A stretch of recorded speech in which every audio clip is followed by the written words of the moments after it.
Praise the Lord. We welcome you all who have gathered here for the English service in the name of our Lord and Savior Jesus Christ. Let us begin this day with a word of prayer, with a heart of thanksgiving. Let us thank God for the goodness that He has shown last week, that we are alive today. Let us close our eyes and let us pray. Our most precious, wonder-working God, King of Kings, Almighty God, thank you for bringing us together into your presence on your holy day. Father, we thank you for bringing us together as a church under your name. We pray for the people who are on their way. Please bring them safely, Master. We pray for thy servant who is going to share thy word today. Father, speak to us. Father, we thank you for the goodness that you have been showing towards us. Even though we haven't been faithful, we haven't been consistent in our faith, O Master. You have been forgiving our sins. You have washed us with your blood and you have called us sons and daughters. Father, thank you for giving us this privilege to come before you in your presence, to sing your praises and to listen to your word, O Master. Father, help us to safeguard our faith even in these terrible times. Help us to walk by faith. Father, help us to walk by the word. Master, we especially pray for the people who haven't made up their hearts to come to your presence. Father, change them.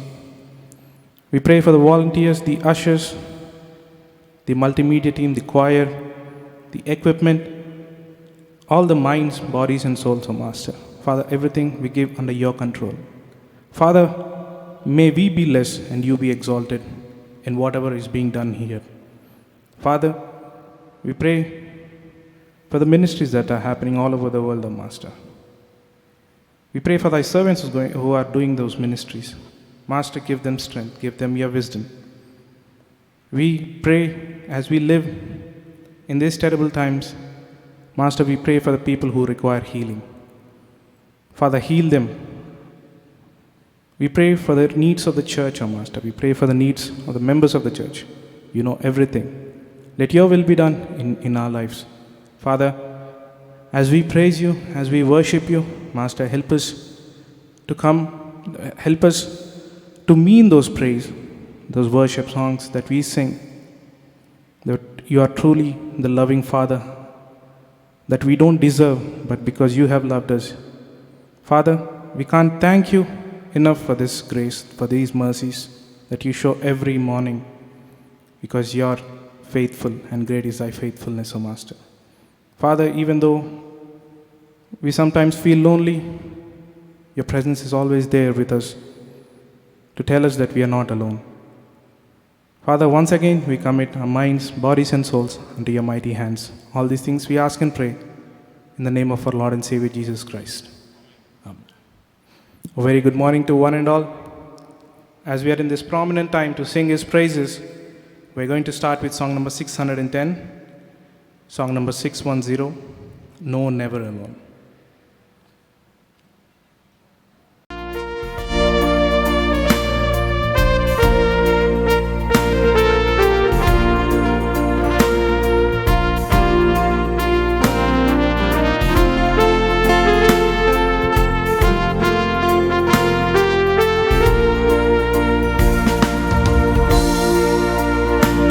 I've seen the lightning flashing and heard the thunder roll. I've felt since breakers dashing, trying to conquer my soul. I've heard the voice of Jesus telling me still to fight on. He promised never to leave me, never to leave me alone. No, never alone. No, never alone. He promised never to leave me, never to leave me alone. No, never alone, no, never alone. He promised never to leave me, never to leave me alone.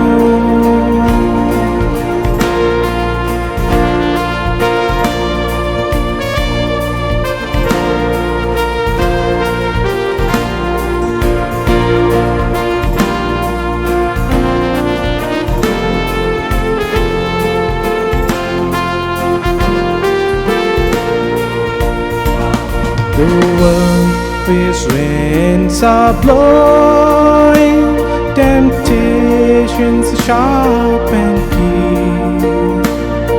I feel a peace in knowing my Savior stands between. He stands to shield me from danger when earthly friends are gone. He promised never to leave me, never to leave me alone. No, never alone, no, never alone. He promised never to leave me, never to leave me alone. No, never alone, no, never alone. He promised never to leave me, never to leave me alone.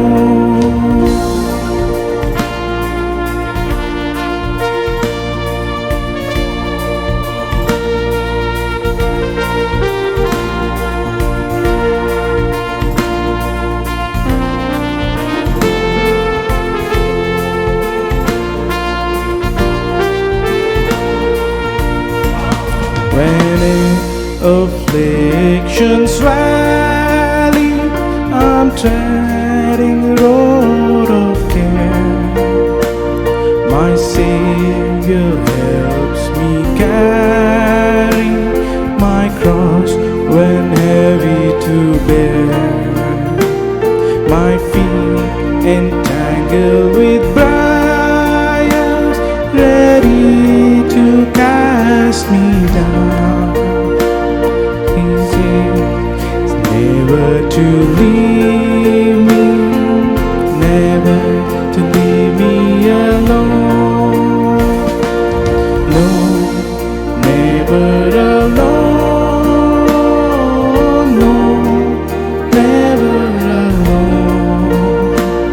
He promised never to leave me, never to leave me alone. No, never alone, no, never alone. He promised never to leave me, never to leave me alone.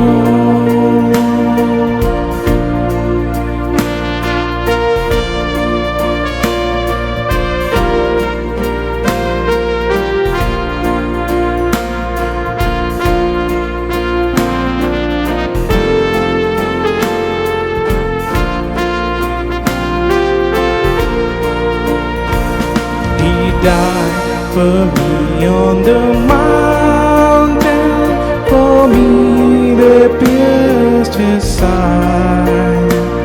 For me he opened that fountain, the crimson cleansing tide. For me he waited in glory, seated upon his throne. He promised never to leave me, never to leave me alone. No, never alone,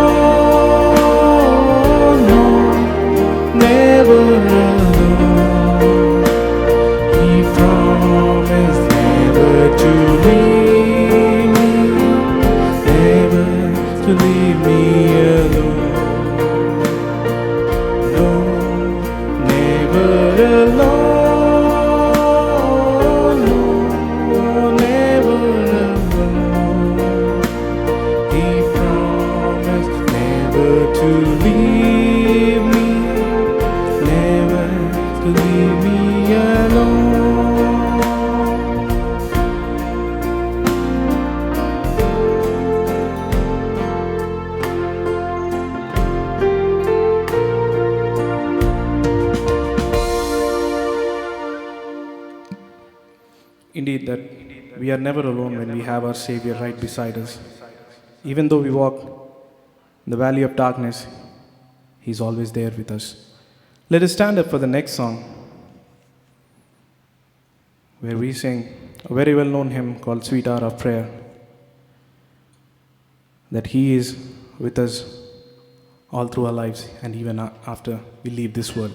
Song number 656. Song number 656.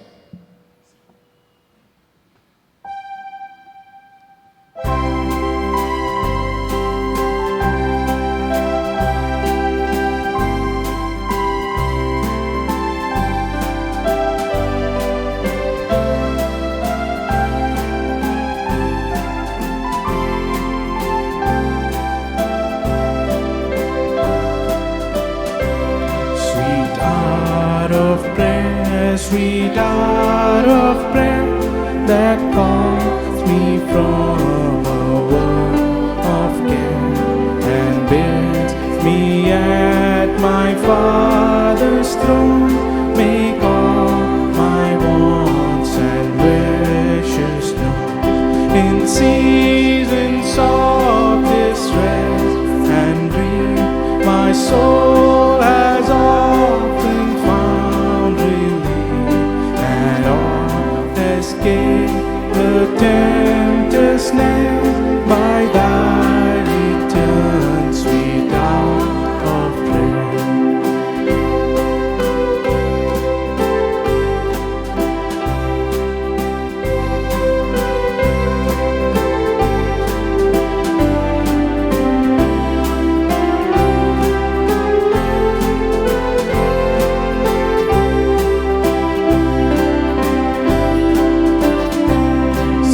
Hour of prayer, sweet hour of prayer, the joys I feel, the bliss I share, of those whose anxious spirits burn, its strong desires for thy return. With such I hasten to the place where God my Savior shows His face, and gladly take my station there and wait for thee, sweet hour of prayer.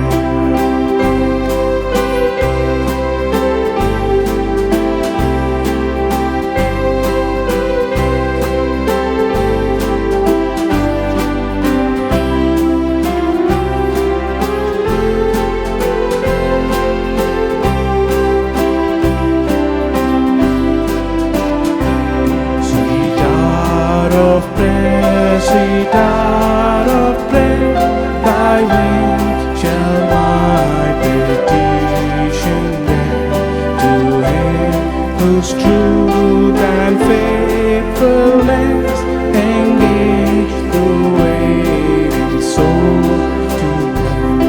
And since He bids me seek His face, believe His word and trust His grace, I'll cast on Him my every care and wait for thee, sweet hour of prayer.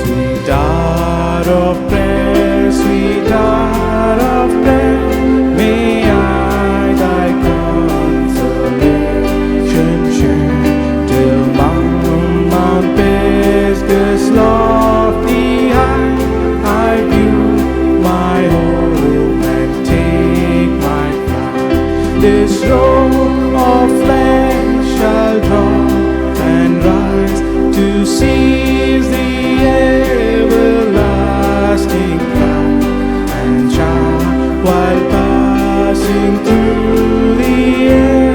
Farewell, farewell, sweet hour of prayer.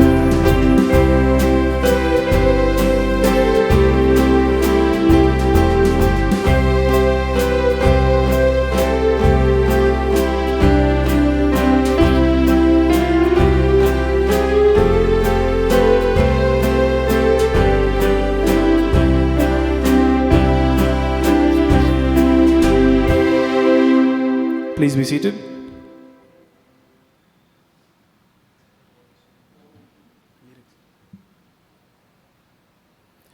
As we continue to praise Him and worship Him, let us sing song number 653, song number 653, Bringing in the Sheaves.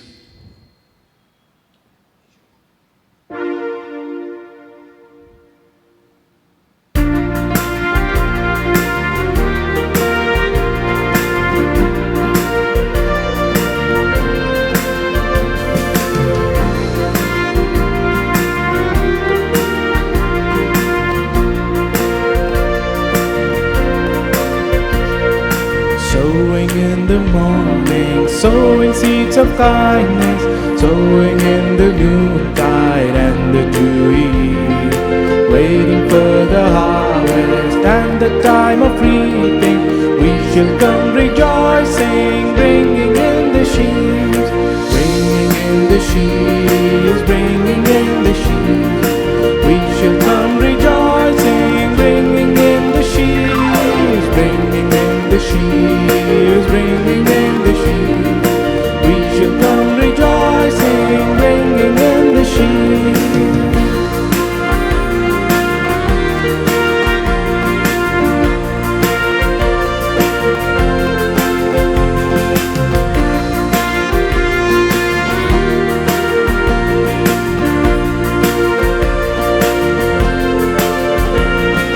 Sowing in the sunshine, sowing in the shadows, fearing neither clouds nor winter's chilling breeze. By and by the harvest and the labor ended, we shall come rejoicing, bringing in the sheaves, bringing in the sheaves, bringing in the sheaves. We shall come rejoicing, bringing in the sheaves, bringing in the sheaves, bringing in the sheaves. We shall come rejoicing, bringing in the sheaves.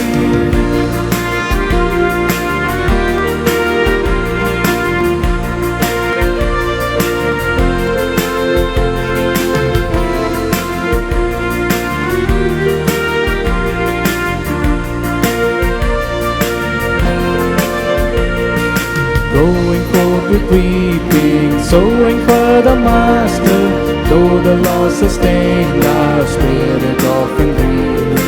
When our weeping's over, He will bid us welcome. We shall come rejoicing, bringing in the sheaves, bringing in the sheaves, bringing in the sheaves.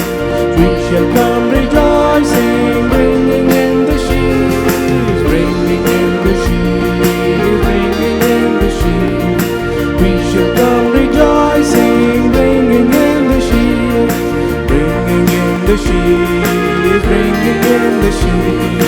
We shall come rejoicing, bringing in the sheaves, bringing in the sheaves, bringing in the sheaves. We shall come rejoicing, bringing in the sheaves.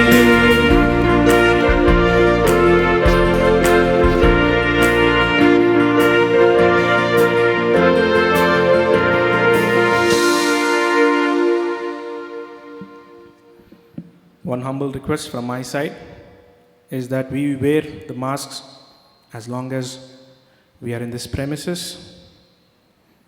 We are not yet out of these terrible times that we are facing right now. So to protect ourselves and to protect others, let us wear our mask all the time. It applies to everyone, even the volunteers, except for the people who are singing. How many of us truly believe that God is good all the time? It is, right? So when we think about it, that we might have been unfaithful to Him sometimes, but He has been good to us all the time.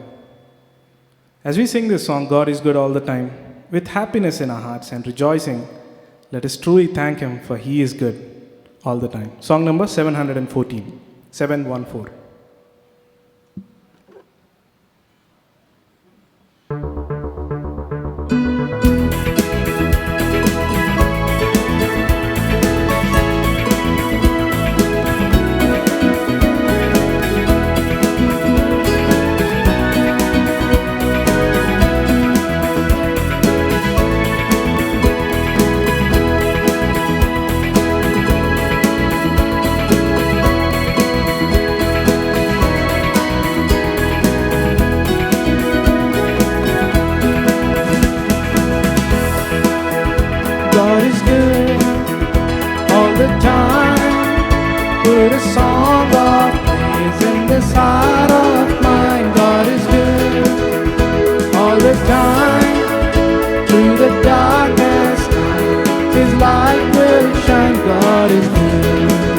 God is good all the time.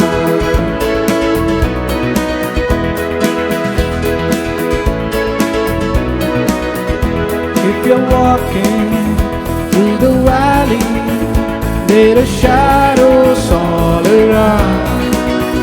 Do not fear, He will guide you, He will keep you safe and sound.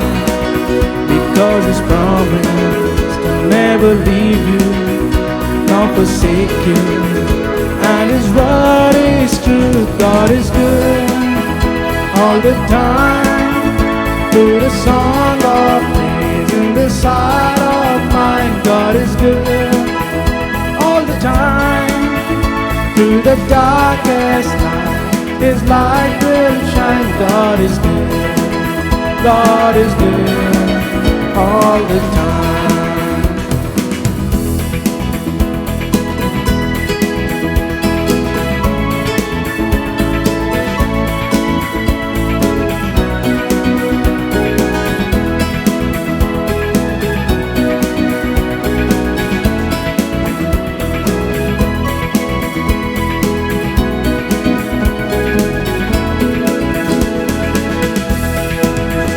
We were sinners, so unworthy, still for us He chose to die. Filled us with His Holy Spirit, now we can stand and testify that His love is everlasting and His mercy, they will never end. God is good all the time. Put a song of praise in this heart of mine. God is good all the time. Through the darkest night, His light will shine. God is good, God is good all the time.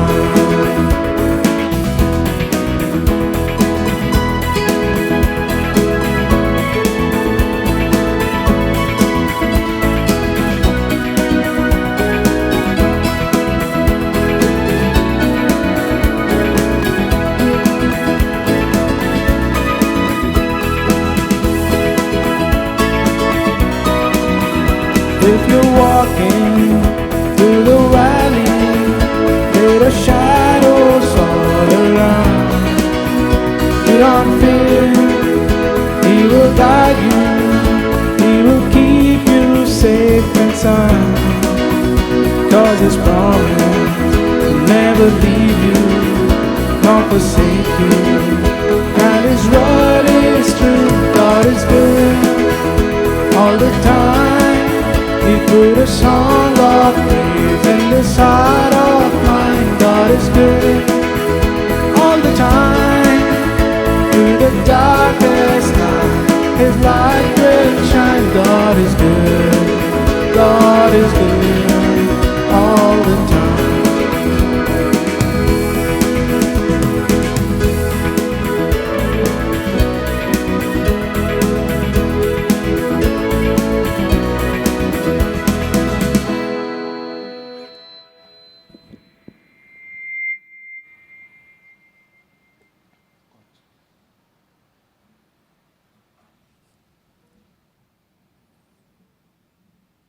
As we stand on the rock called Christ, that even in the storms, He is with us, just by our side, telling us not to worry. As we sing this song, Christ alone, cornerstone, let us truly think of all the times that He has been with us when we felt alone. Let us thank Him with this song and worship Him.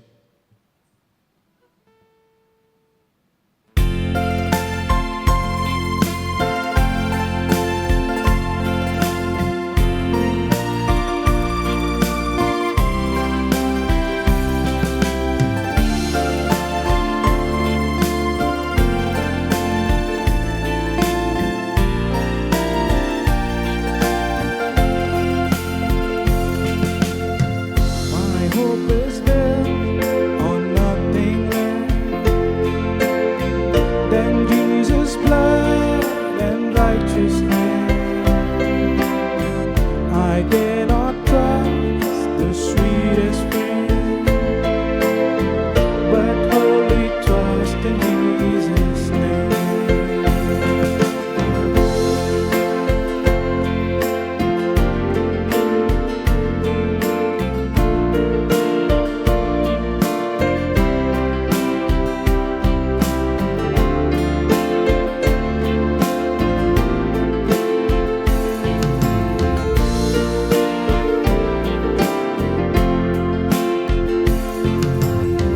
My hope is built on nothing less than Jesus' blood and righteousness. I dare not trust the sweetest friend, but wholly trust in Jesus' name. Christ the Lord, cornerstone, weak made strong, the Savior's love to the stone. He is Lord, Lord of all.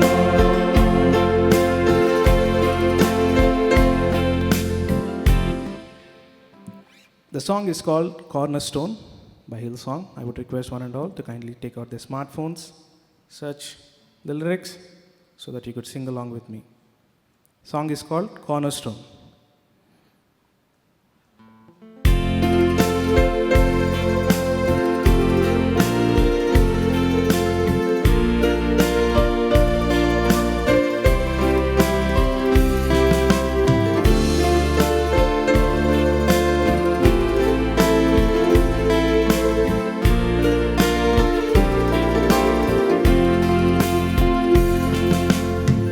When darkness tries to hide his face, I rest on his unchanging grace. In every high and stormy day, my anchor holds within the wave. My anchor holds within the wave. Christ the cornerstone, weak made strong, the Savior's love to the stone. He is Lord, Lord of all.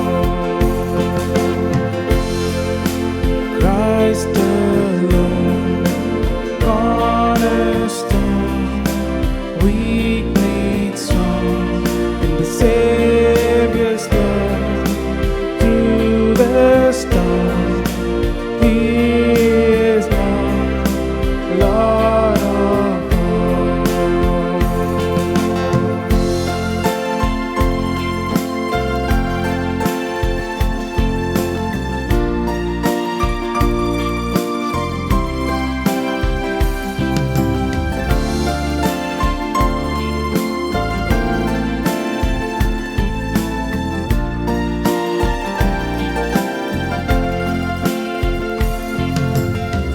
When he shall come with trumpet sound, oh, may I then in him be found, dressed in his righteousness alone, faultless stand before the throne.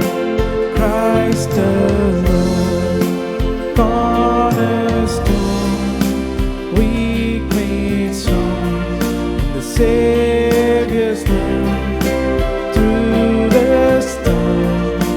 He is Lord, Lord of all. Christ alone, cornerstone, weak made strong, in the Savior's love through the stone. He is Lord, Lord of all. He is Lord, Lord of all.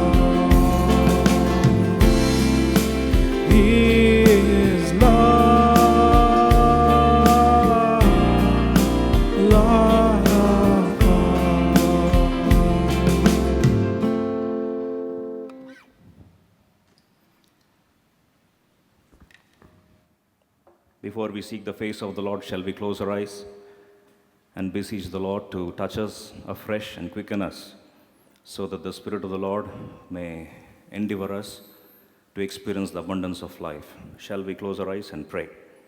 Wherever we are, shall we bow down our heads, close our eyes, and seek the face of the Lord? Loving, gracious Heavenly Father, we thank you and worship you, Lord, for giving us this blessed privilege to worship Thee collectively, together with songs. Thank you, Lord, for bringing us to this solemn time where we want to encounter Thee and Thee alone. Lord, absolutely empty us afresh. We bring ourselves under the sprinkling blood of everlasting covenant, binding the powers of darkness, asking Thee that, Lord, Thou would empty us and fill us with Thy word. And Lord, Thou alone plow the field of our heart so that the seed may be sown in the right place. Father, make this time a time of edification, a time of abundance, a time of this control of the Spirit of God. Open the volumes of Thy book and please speak to us afresh. Lord, may the unction of the Holy Spirit, God, rest upon us, Lord, both in delivery of the word and also in receiving of the word. Submitting all of us unto the throne of grace, we pray this name of Lord and Savior Jesus Christ. Amen.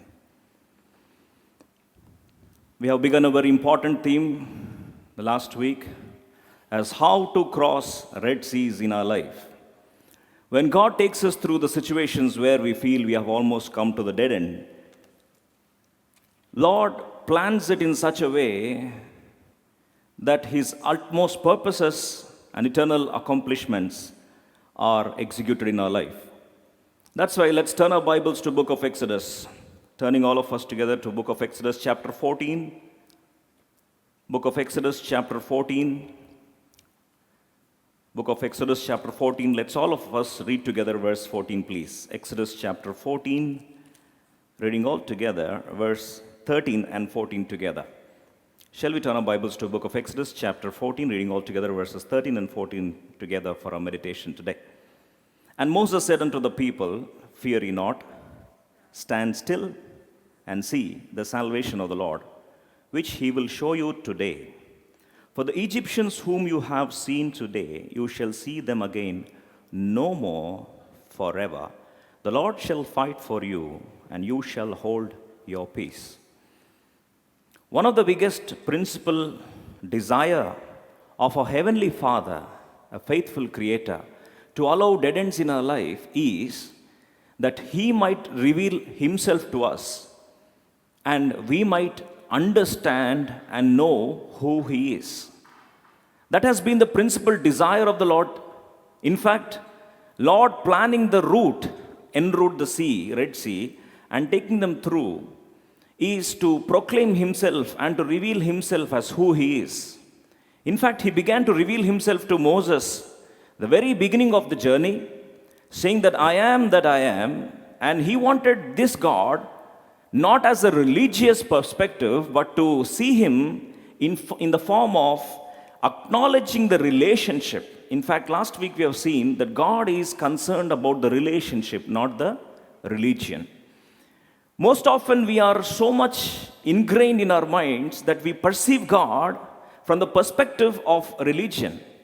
That's why, in the absence of Moses, after the wonderful, mighty victory of the Red Sea, when the Lord brought them to the Mount Sinai, in the 40 days of hiatus, in the 40 days of gap, they immediately come to Aaron and seek Aaron's help in forming an idol. What was the background that they designed an idol? The 400 years of slavery in Egypt absolutely made them misunderstand who their God is. They misunderstood God, and in the place of God, they wanted to have a replacement of an idol. And finally, the culture and the religion and the upbringing of Egyptians was absolutely transferred onto the Israelites, and so they beseech Aaron to make an idol. And as we know the story, as Moses comes down, we see the disaster that happened here, and then the ultimate message of the Christendom, in other words, the ultimate message of gospel is that God wants us to understand who He is. God is concerned about relationship. He's least bothered about religion. That's what we have seen. Now, going further, why should God allow Red Seas in our life? Why should God allow dead ends in our life? God allows dead end in our life so that we might know who He is. That's why Psalm 46. Let's read all of us together. Book of Psalm 46. Reading all together, verse 10, please. Psalm 46. Let's read all of us together, verse 10. And may the Lord enable us to see Him in a new light today. Psalm 46, verse 10. Shall we read all together, please? Be still and know that I am God. The Lord says, when we are going through turbulence in our life, when we are going through a situation like a dead end in our life, when we're going through situations like Red Sea, God, when He plans such situations in our life, He wants us to know who He is. That's why God says, be still and know that I am God. Now, to know this I am God, we will begin to see the fivefold revelation of who this I am God is. That's why, as we have seen last time, God is more concerned about relationship, not the religion. Let's dwell on this relationship with God, what He wants us to know. That's why if we make this prayer, Lord, I want to know who You are. That's the principal sublime prayer a man of God or a child of God can ever make. In fact, that was a prayer being prayed by Paul. Paul says that I might know Him and the power of His resurrection. As I partake myself in the suffering, fellowship of His suffering, he says that I want to know who He is. When you're going through a stressful situation in your life, when you're going through a problematic situation in life, when you're going through a situation where you feel all roads are closed, God wants you to know who He is. That's why quickly we'll see fivefold revelation of His manifold work as they were passing through the Red Sea, how God wanted to reveal Himself in a fivefold fashion. Firstly, let's turn our Bibles to book of Exodus chapter 14. Let's quickly see verse 19, please. Exodus chapter 14. As the Lord enables us, we are going to see who this I am that I am God is. And may we understand Him in a new perspective. May the Holy Spirit God inspire us and reveal the true nature of God. That's why when we understand the truth shall set us free. Let's quickly read Exodus chapter 14, reading all together, verse 19, the first thought for the day. Let's turn our Bibles to the book of Exodus chapter 14, reading all together, verse 19, all of us prayerfully. And the angel of God, which went before the camp of Israel, removed and went behind them. And the pillar of the cloud went from before their face and stood behind them. As we see that when God wanted to reveal who He is, He says, I am that I am, be still and know who I am. The first thing that He wants to show Himself is that He is a omnipresent God. What is the meaning of omnipresence? Omnipresence is God is a God. He can be present anywhere. He can present Himself anywhere, in whatsoever place it is. Nothing can stop the Lord from being present there. We beings, when we are present here, we cannot be present elsewhere. Supposing if we are here in Bhutta conventions, it is impossible for us to be present in some other location. So at the same time, when we are here, we cannot be present even in the same premises. We cannot be present in other seat. When we are seated in one chair, we should be present in the same chair. But our God is an omnipresent God. That means He is all present. All present God, if we understand that our God can be present anywhere in whatever situations we are going through, our prayer could definitely be like Psalmist David. You know what he says? Though I walk through the valley of the shadow of death, I fear no evil. Thou art with me. What a great strength it could be for us. When we're going through a situation like this where we feel that God has forsaken us, God has abandoned us. But the truth is, the omnipresent God who promised that I am with you to the end of the world. This God who says that I will never leave thee nor forsake thee. Can this God forsake us? In fact, as they're going through a very problematic situation in their life, the first thing that God does is, Exodus chapter 14 verse 19, it says, the angel of God which went before the camp of Israel removed and went behind them. See, the Red Sea is there in the front. Now, why should God, who is present in the front, come to the rear side? The reason is, from the rear side, the armies of Pharaoh are chasing them.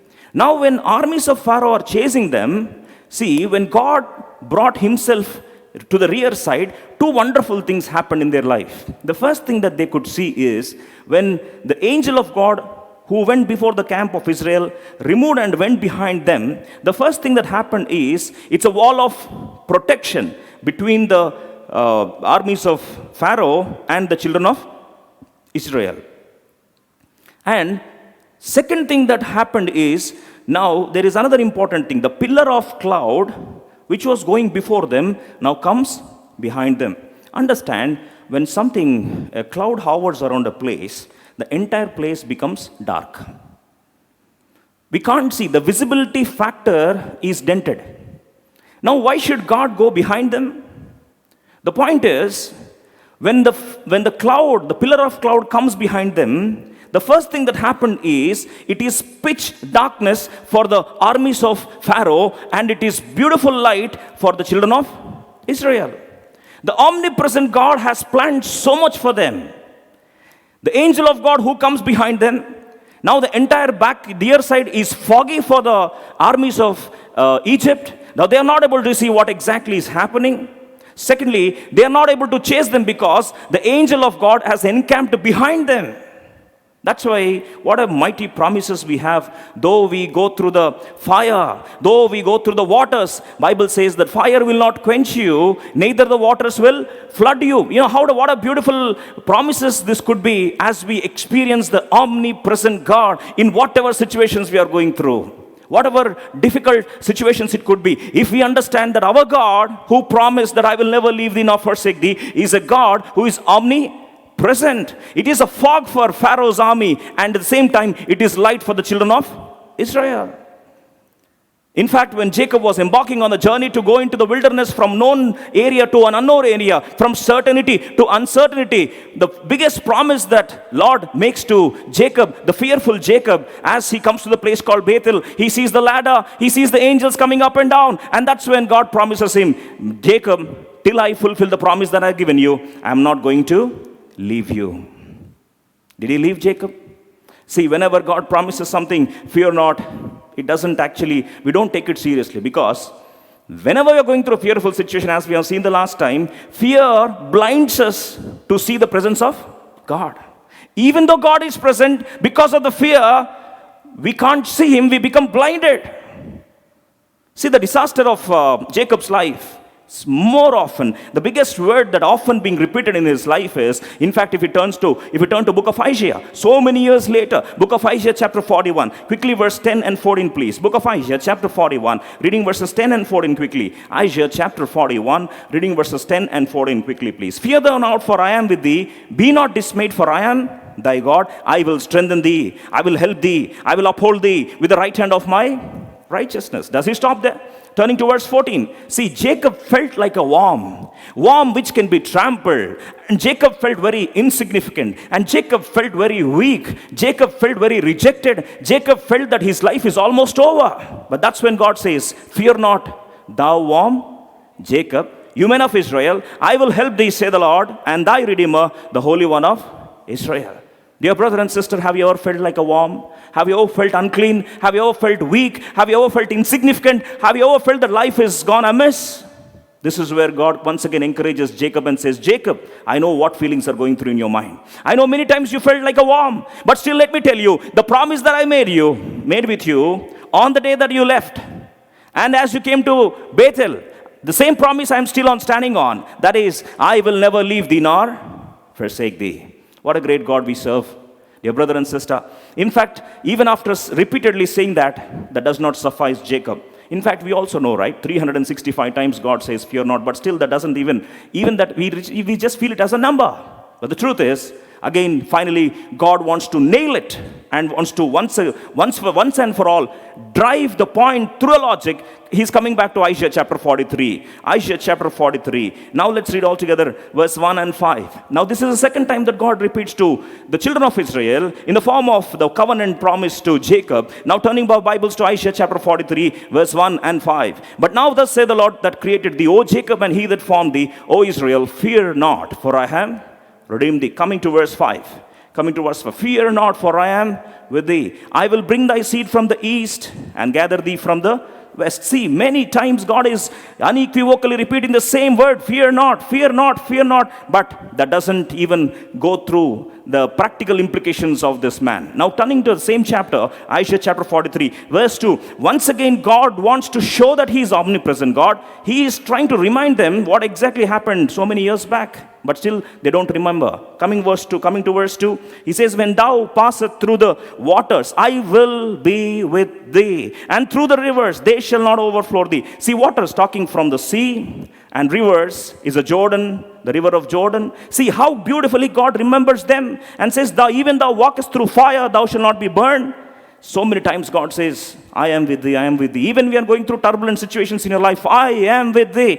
But that doesn't even, perhaps that doesn't go into their experience. Even if they have experienced the Lord, they never understood the omnipresent God. They never understood God as an omnipresent God. They never enjoyed the relationship with the Lord. Rather, blindly they were following a religion. Now coming to Isaiah chapter 51, this is where time and again, when God wanted to remind them, finally he comes to the conclusion. Now, what is that? Book of Isaiah, chapter 51, reading all together, verse 12, prayerfully, please. Isaiah, chapter 51, reading all together, verse 12, all of us together. And I, even I, he that comforteth you. Who art thou that thou should be afraid of a man that shall die, and the son of man which shall be made as grass? Now, coming to verse 15. See, when God is talking about Pharaoh, the mightiest ruler the world would ever know, when God could defeat him. Now then God talks about verse 15. Let's read all of us together. But I am the Lord thy God that divided the sea, whose wave roared. The Lord of hosts is his. See, time and again God's only prayer, burden, is that we would understand him and we would know him, that he is omnipresent God. And that's where he says, I am the Lord, the God that divided the sea. Probably now they might have gone back to the story where their ancestors enjoyed the wonderful victory over the sea and over Pharaoh's army. And now they are able to acknowledge, yes, when God says it, he means it. When God says that he never leaves us nor forsakes us, our God would never go against the promises that he had made. Many times we forget this fact, and we are so scared of a man who perishes, who is like a grass. In fact, Romans chapter 8, verse 31 says, if God be with us, who can be against us? Now, secondly, when God wanted to show the I am God, I am that I am, firstly, he wanted to show that he is an omnipresent God. Secondly, Exodus chapter 14, verse 21. Exodus chapter 14, verse 21. Exodus chapter 14, verse 21. All of us together, please. And Moses stretched out his hand over the sea, and the Lord caused the sea to go back by a strong east wind all that night, and made the sea dry land, and the waters were divided. Now, the second thing that God wanted to show, reveal who he is to the children of Israel, the second thing that he did in dividing the sea is that he allowed east wind. When he allowed the east wind, we all know that, verse 21, please. We'll read once again, please. Exodus chapter 14, verse 21, all of us together. And Moses stretched out his hand over the sea, and the Lord caused the sea to go back by a strong east wind all that night. So, God, when he wanted to show who he is, secondly, he has sent the east wind, but the execution of this work almost made them to go through a phase of probably 12 hours of uncertainty. And Bible says that whole night a strong east wind was blowing. We'll try to picturize, we'll try to put ourselves. Imagine whole night. It's so windy out there. Just the wind, just the wind. See, don't expect from the perspective of Ten Commandments movie, please. Don't look it from that movie perspective. Moses comes, stretches out his rod, and then the Red Sea is divided. Don't expect that filmy style of presentation. That's not the fact. The truth is, when Moses stretched out his arm, but that process began with the east wind and it took almost whole night.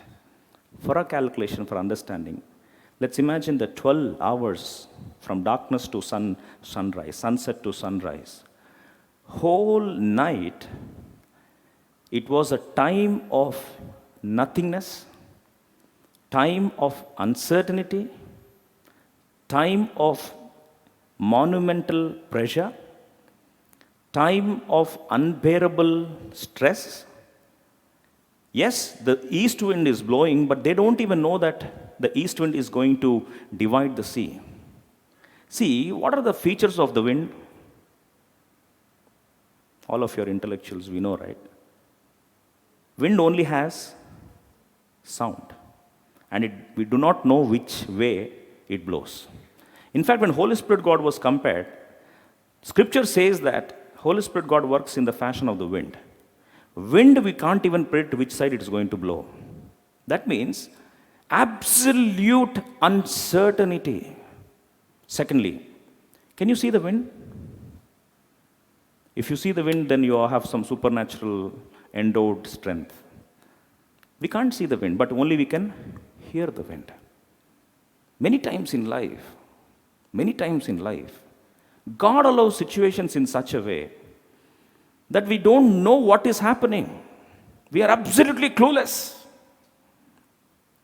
We feel that, what is happening? What is this nonsense that is happening in my life? God gave me a very mighty promise. Stand still and see the salvation of God. Stand still and know that I am that I am. The promises are very mighty, powerful. But as I'm standing, I am not able to understand anything. Dear brother and sister, have you gone through a phase like this? A period of uncertainty, but how long? Imagine ourselves being, placing ourselves in their shoes. Moses is nicely, the dialogue is so beautiful and powerful. Be still and know that I am that I am. The lines are very good. But you imagine yourself in the shoes of the children of Israel. You waited for 15 minutes, 1 hour, 2 hours, nothing happens. Then what will do? 2 hours we waited, nothing happened. Then what will do? Pardon? It will be frustrating, isn't it? In the frustration, moments of frustration, what do we do? Pardon? We assume things. We assume that if wind is blowing, I probably now don't know what is happening. Could this wind be from rear side? Now they are trying to increase their chasing speed. What is happening? Because they are not able to see what is happening in the rear side because there is already pillar of cloud. Making the things worse, imagine 1 hour, 2 hours, 3 hours, fine, you will bear with it.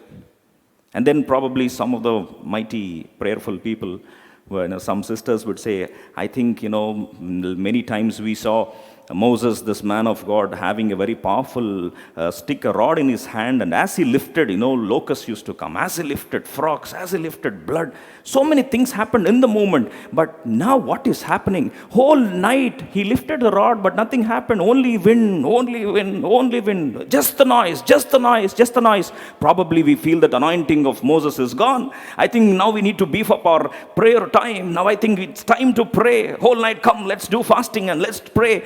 Probably some of us, people like us, would definitely have done like that. No, I will now fast because anointing of Moses is gone. God stopped working now. So much of uncertainty. In fact, the situation is bad to worse. Previously, it was at least silent. Now it is the noise of the hoofs of the Pharaoh's chariots, along with it the noise of the east wind. See, situation is bad to worse. How much of frustrating moments they might have gone through. The 12 hours, yes, we know it is 12 hours, but they don't know that it is 12 hours. Probably waited. People like us would go to Moses and say, man of God, what did you say? You said that God, be still and know that I am God. We expected that God would immediately divide the sea as you lifted the rod. What is happening? Is that rod the same rod that you used? I probably feel that this rod is mistaken rod. You exchanged with Moses Aaron's rod probably. Please check your rod. Probably we might have given him, free suggestions. We are very good at giving suggestions, don't we? We come and say, probably you have to do like this, then it works out. Probably do like this, then it works out. Especially in India, we are very good at giving suggestions. And illogical suggestions, meaningless suggestions, and just like that, randomly give suggestions. Do this, probably this works. And blindness, yes, we'll do that. And then that, what scripture says, God, Moses said only one statement, be still, that's all. Dear brother and sister, if God has to work wonders in your life, our only job is to be still and see that God is working. Even if you don't understand what He is doing. Then second question comes, why should He blow the wind whole night? Why so long? Let me tell you, one of the important scriptural profound intensity of God knows how much time He has to blow the east wind. He knows precisely. Let me tell you, our God is an all-knowing God. Secondly, God wanted to reveal Himself as omniscient. Firstly, it is omnipresent. Secondly, omniscient. What is the meaning of omniscient? Omniscient means God is an all-knowing God. He knows from eternity to eternity. In fact, Isaiah 46 says, our God knows the end from the beginning. And our God knows what exactly is happening. You know why? Supposing if God immediately divides the sea, it is not impossible to God. He can do that. When God immediately divides the sea, the next problem is that these children of Israel have to cross the Red Sea. Imagine, Hyderabad, last 1 week or last 2 weeks, we have been flooded with water everywhere, isn't it? To dry the waters, how long will it take? Forget about the land. How long will it take for our clothes to dry? Clothes? How long will it take? You never wash the clothes? We have dryers, automatic dryers. But still, we need to dry them, right? How long will it take? 2-3 hours. Huh? With a lot of technology, it takes 2-3 hours, isn't it? Now, God had to dry the Red Sea. If God doesn't dry that, imagine, the waters have been there for so many years. And it is full of, imagine, the waters stays present there for a lot of time, makes that land muddy, isn't it? Makes the land slimy. Isn't it? If the land is slimy and muddy, even if God divides the sea, if God allows them to go, what happens? They go and get stuck there. Don't teach God wisdom, please. Lord, do like this, Lord. Lord, do like this. We quote some wrong example to our example. Lord, when you have done that in those days, why can't you do that now? The same God yesterday, today, and forever, the same God. Yes, He is the same God, but you also need to know that He is an omniscient God. He knows about you better than what you know about yourself. In fact, if God had made it immediately, or if He had taken even 1 or 2 hours more period of drying, you know what is the drawback? God's intention of wisdom is not only to take them across the Red Sea. God's intention is that the same Red Sea would become a salvation for Israel, and the same Red Sea will become hell for Egypt. That's why we'll come back to a very important verse where we need to know Exodus chapter 14, verses 24 to 25. Our God's timing and His wisdom is so precise and accurate. How accurate He is? Verse 24 and 25. See, the same Red Sea, after the children of Israel crossed through the dry land, then properly went through the dry land, because God allowed the east wind for almost whole night and dried the entire place, so they walked like a highway. But see, they walked like a highway, but remember, see the time zone or the duration of God drying the Red Sea is so precise. In the same point of His omniscience, He planned it so well. But now we'll come to verse 24 and 25. And it came to pass that in the morning watch, the Lord looked unto the host of Egyptians through the pillar of fire and of the cloud, and troubled the host of the Egyptians. Verse 25, all of us together, please. And took off their chariot wheels, that they drave them heavily. So that the Egyptians said, let us flee from the face of Israel, for the Lord fighteth for them against the Egyptians. You see the funny situation. When the Red Sea highway is now made, the children of Egypt, the Egyptians felt so excited because what they are watching? They have watched the children of Israel walking through the dry land, isn't it? Now they went to the same dry land, but you see the omniscience of God, all-knowing God. See, when engineers plan a road, they plan the road, not only they prepare the road in terms of the usage, they also prepare the road in terms of the weight of the vehicles that they carry. In fact, have you ever seen the bridge? The bearing capacity is so much. Lorries or any vehicles carrying more than 2 tons are not supposed to go through this bridge. See, when God dried it, He dried it in such a way that these people are going through, they are walking, isn't it? So when they're walking, they will experience the dry land. See, the intensity, the outer layer of the earth is only dried, and that can bear only the weight of the people, pedestrians who are walking. Now, Egyptians are not walking. They have what? Chariots. When all-knowing God does something for you, He thinks about your enemy's strengths, and He also thinks about your weaknesses and plans accordingly. Why 12 hours, Lord? Where has your strength gone? Where is your hands, Lord? Are you not the same yesterday, today, and forever? Why these times of uncertainty? Don't question God's intelligence and knowledge. Questioning infinite God's wisdom with our finite mind makes mockery of ourselves, not the Lord. See, when God dried it, He dried it only to that level that when people walk, it is fine, dry. But when chariots go through the same place, their weight will go deeper, that they get stuck. The vehicles became heavier. That was the plan of God. But when they were walking, when children of Israel were walking, people like us would feel, whole 12 hours of tension moments. Why should you do that? My BP levels have shoot up so much.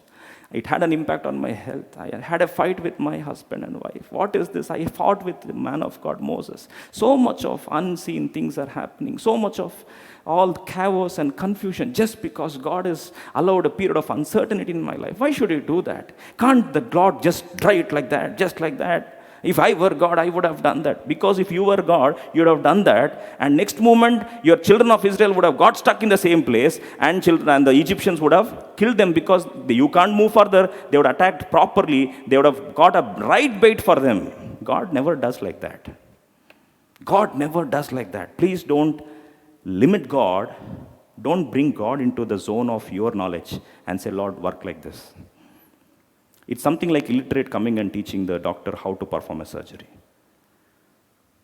God's knowledge is unlimited, and He knows end from the beginning. That's why, as we see that He knows what intensity of drying should happen, He knows what wind is supposed to be allowed, because there are so many winds, east wind, west wind, so many. God used the east wind to bring the locusts. In the first instance, same east wind to bring the locusts from the sea, locusts. And now God used the same east wind to divide the sea. See, God knows what to use. Let me repeat these lines. God knows what to use, how much to allow, how long to allow, and what incident to allow in your life. He knows it better than us. That's why when God knows the perfection and the accuracy, the perfection of His timing, the subtlety of the drying phase, He's so concerned about the intensity and the duration in our life. I know sometimes it will be very painful for us. Probably you might have said, Lord, this is too much. I can't take this. But God, who created you in His omniscience, knows how much to allow things in your life. That's why Acts chapter 15, verse 18, the Lord who knows the knowledge about eternity to eternity. Acts chapter 15, verse 18. As we see the mighty words, known unto God are all His works from the beginning of the world. When world began, were we there? When Job was asking God, Lord, tell me why things are happening like this, God came in a whirlwind and started questioning, Job, where were you when I laid the foundation to the world? Job didn't have an answer. Job, were you there when I created the world? No. God who created everything for us, God who gave His only beloved Son for us, God who has done everything for us, God who didn't spare His only beloved Son for us, do you think that He's going to do bad for us? Many times we misunderstand God. In fact, God's knowledge, we try to teach God. Sometimes we pray. In fact, we all pray, but sometimes very funny prayers we'll make. We'll give ideas to God. Lord, do like this. I feel, And sometimes we quote scriptural references. It's very funny sometimes. We quote, you in those days you have done like this. You have done like this, Lord. Suppose if I were there in Red Sea experience, I would have prayed, Lord, that day when you used east wind, locusts have come just like that, Lord. How long you are taking? 12, whole night? How long you'll take? This is too much, Lord. We can't take this any longer. Our prayer, we quote references also. We feel we have a lot of Bible knowledge. We know we have knowledge from Genesis to Revelation without salvation. And we'll teach God who authored our life. And see, the funniest part is, we question God and God's intelligence. Who knows from eternity past to eternity future, and He tells the number of stars, and He named each one of them. Psalm 147, quickly we'll read verse 4. Psalm 147, verse 4. Quickly, please. Psalm 147, verse 4. We'll read this verse and we will wind up for the day. Psalm 147, verse 4, please, quickly. He telleth the number of the stars, He calleth them all by their names. See, God's wisdom is so much that not only He tells the number of stars, He also calls them by names, like how we call, hi, Tom, hi, Jimmy, like how we call like that. God calls each star by its name. Then before coming to know the names of the stars, before questioning God's knowledge, you know how many stars are there in the world? Scientists try to calculate approximately. It's not the perfect number. Approximately they tried to calculate, and they found out that there are 300 sextillion stars. They coined a new word, 300 sextillion. That means 3 followed by 23 zeros. 3 followed by 23 zeros. That many stars are there. So don't embark on the journey to count how many stars are there. You would never succeed. But now, even after they're trying to count how many stars are there, they're still coming for approximation. It is not a perfect number. They're saying there could be 300 sextillion stars. See, the magnanimity of God's wisdom is that He named every star and He called each one by its name. I'm asking a question. Is naming so easy? You ask people like us. We are given tasks to name children.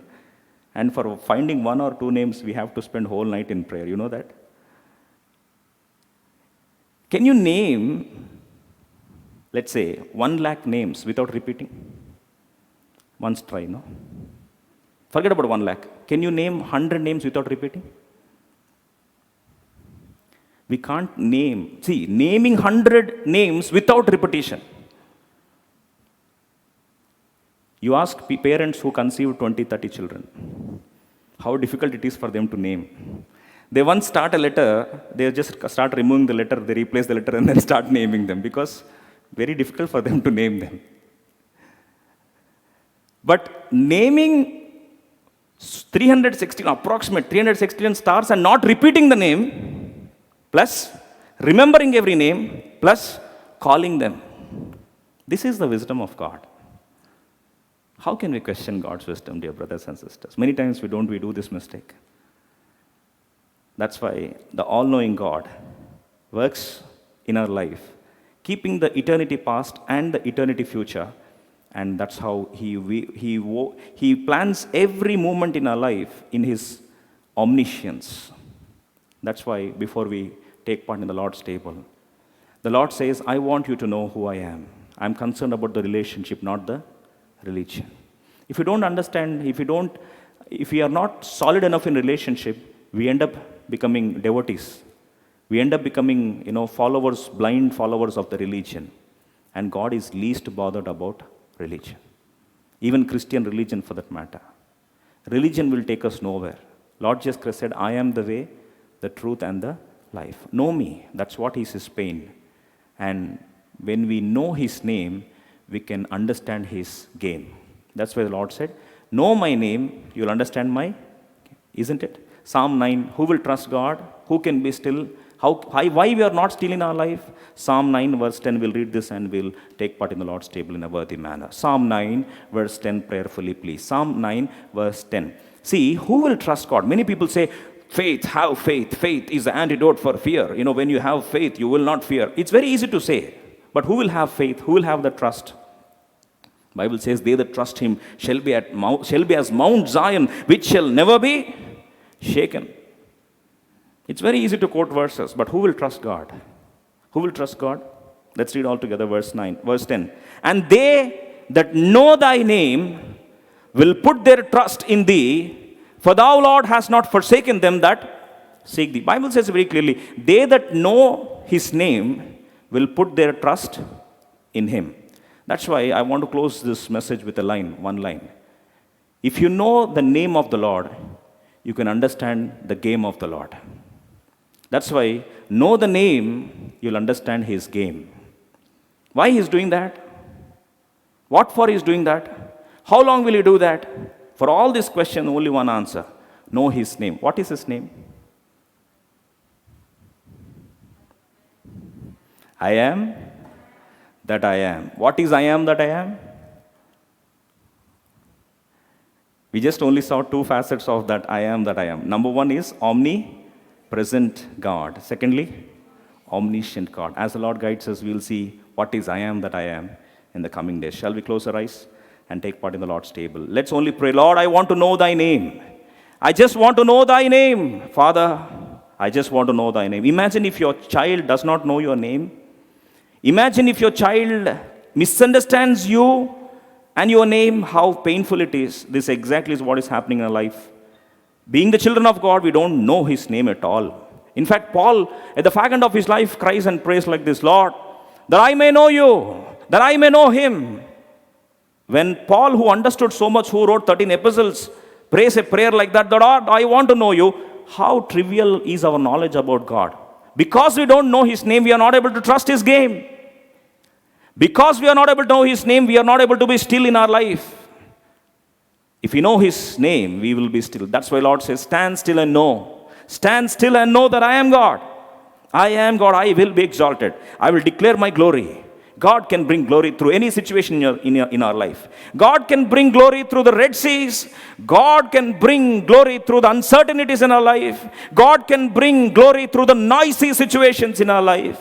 God can bring glory through whatever Red Sea experiences we are going through. God can bring glory through the dead-end situations in our life. He can bring glory through any means. He wants to reveal who he is. Can we make a prayer today? Lord, I want to know who you are.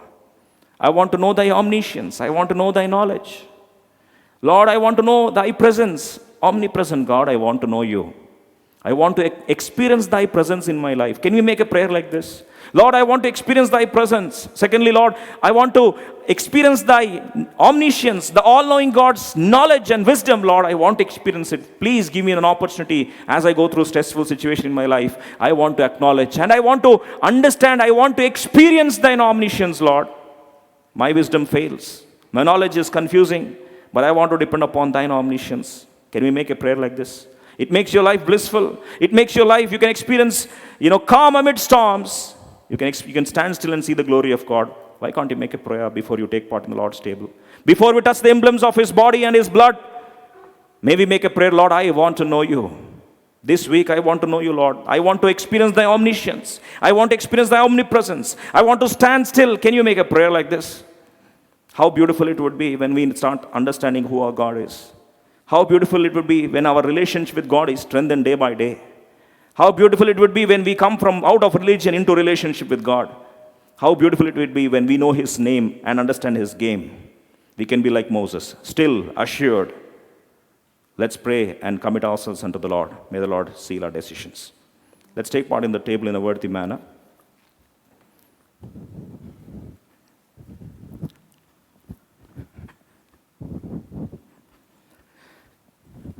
Shall we pray? Loving, gracious Heavenly Father, thank you for giving us this blessed privilege to examine ourselves. Many times we fail to know thee, Lord. We've misunderstood your name. Father, many times in life, we questioned your omniscience. We fail to understand that thou will perform from eternal perspective, from eternity past to eternity future. Father, please forgive us. As we go through stressful situations in our life, Father, help us to know Thee. Help us to know Thy name. Is it not because of this that Thou art allowing situations like this in our life? Many times we fail to understand Thee, Lord. Please forgive us. Help us to take part in a worthy manner as we pray in the name of Lord and Savior Jesus Christ. Amen. And when he had given thanks, he brake it and said, Take it, this is my body which is broken for you. Do this in remembrance of me. After the same manner, he took the cup. When he supped, saying, This cup is a New Testament in my blood. This do ye as often as you drink it in remembrance of me. All those of us who have the born again experience and who have examined our hearts, we request you to please raise your hand so that the bread and the cup would be brought to you. Raise your hand so that the bread and the cup would be brought to you. We welcome you to take part in the Lord's table, in the Lord's flesh and His blood after examining ourselves.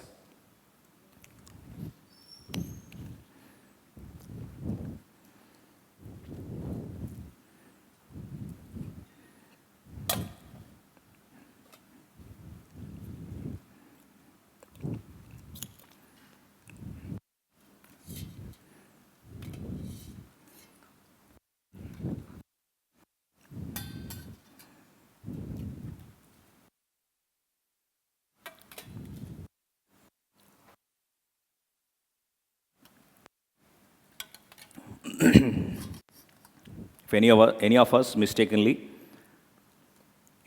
mistakenly didn't receive the bread and the cup, can I request you to please raise it high enough to be seen? Please raise your hand high enough to be seen.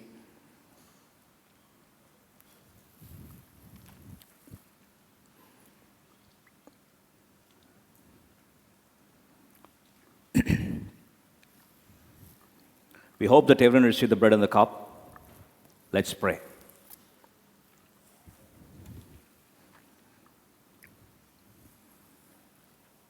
Loving, gracious Heavenly Father, we thank you and worship you, Lord, for giving us this blessed privilege to once again, Lord, touch Thy body and Thy blood.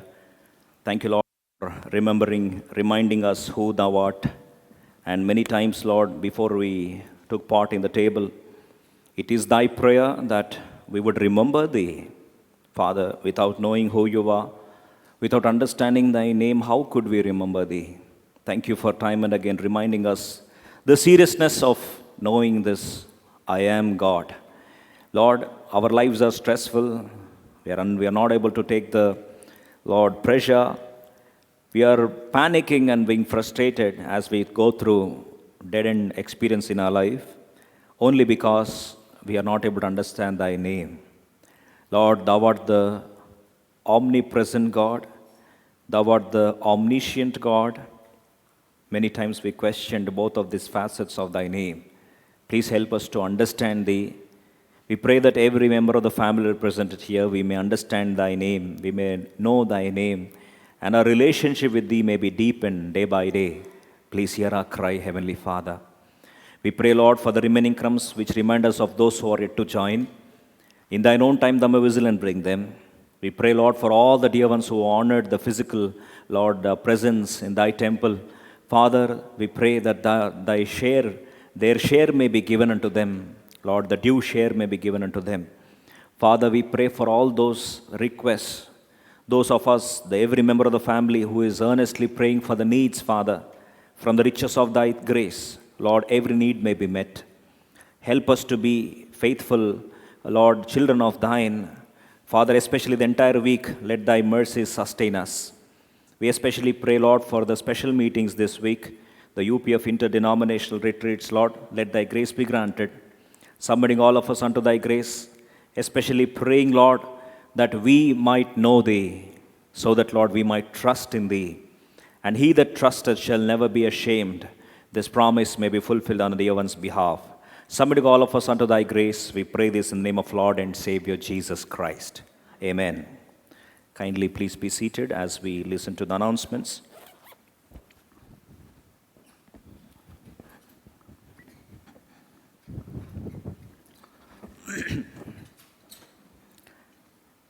We have very important announcements. Once again, we welcome you all in the name of Lord and Savior Jesus Christ. All those who have come for the first time, we once again welcome you all in the mighty name of Lord and Savior Jesus Christ. If you are interested to continue, immediately you can proceed to the membership desk. It's a free membership.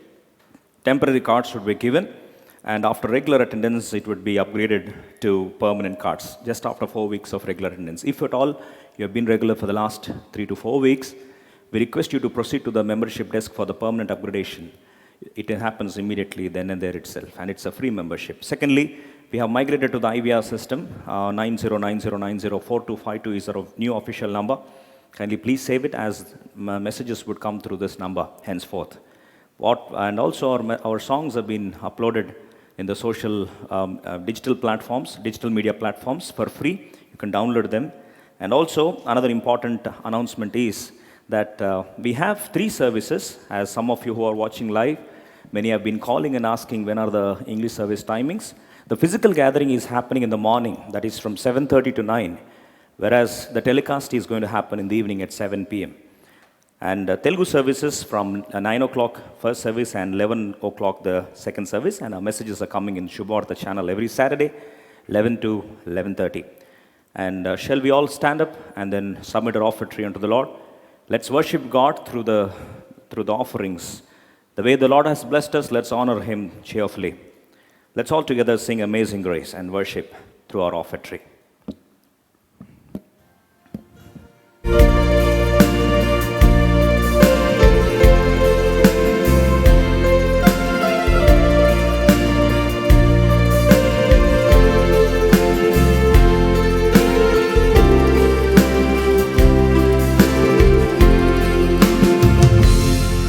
The Lord has promised good to me.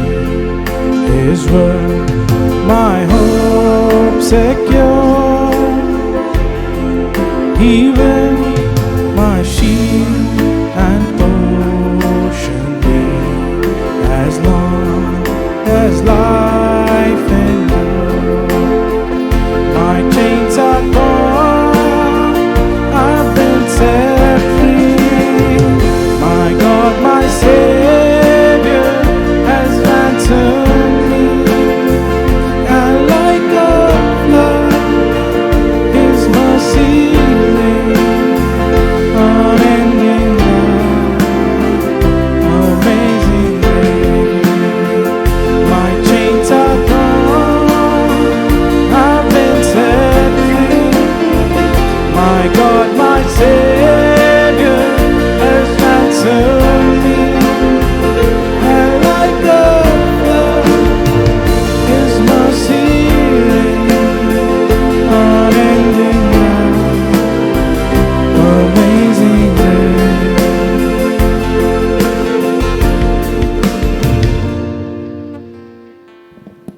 Shall we pray? Final prayer and benediction. Loving, gracious Heavenly Father, thank you, Lord, for Thy blessed presence. Thank you for enabling us to worship Thee collectively. Thank you, Lord, for speaking to us Thy heart's burden. Father, help us to, Lord, embark on the journey to deepen our relationship with Thee. Help us to know Thee, who Thou art, as Thou art. That's the reason why You're allowing dead ends in our life, situations like Red Sea. Father, help us to understand Thee, who Thou art. Help us to understand Thine omnipresence. Help us also to understand Thine omniscience in our life. Please help us, Lord, in these 2 areas, that we may stand firm and know Thy name and understand Thy game. As the dear ones are going home, send them with Thy blessings. May the presence, the continual omnipresence of God may abide with them, their families, and also, Lord, Thou may sustain them in their endeavors. Thine omniscience may lead them every moment in their life. And Lord, as children of Israel have learned that I am God, that I am, that may be encountered and experienced in the members of every family represented here. Lord, send them with Thy blessings, and thank You for accepting our offering. Bless it for Thy glory, according to Malachi 3:10. Lord, help us to experience the open heavens experience in our life. And as the dear ones are going home, send them with Thy blessings. There is an entire week, Father. Give them the blessed time of experiencing who Thou art, so that, Lord, Thou may strengthen the dear ones, sustain the dear ones, empower the dear ones, so that, Lord, when omniscient God becomes their own, how powerful lives can be. Lord, let Thy abiding presence continually lead us, guide us, submitting all of us unto Thy grace. We pray this in the name of Lord and Savior Jesus Christ. Amen. May the love of Heavenly Father, the grace of Lord Jesus Christ, and the constant communion of the Holy Spirit God may be with each one of us now and forevermore. Amen. Praise the Lord. Praise the Lord. Thank you for joining us.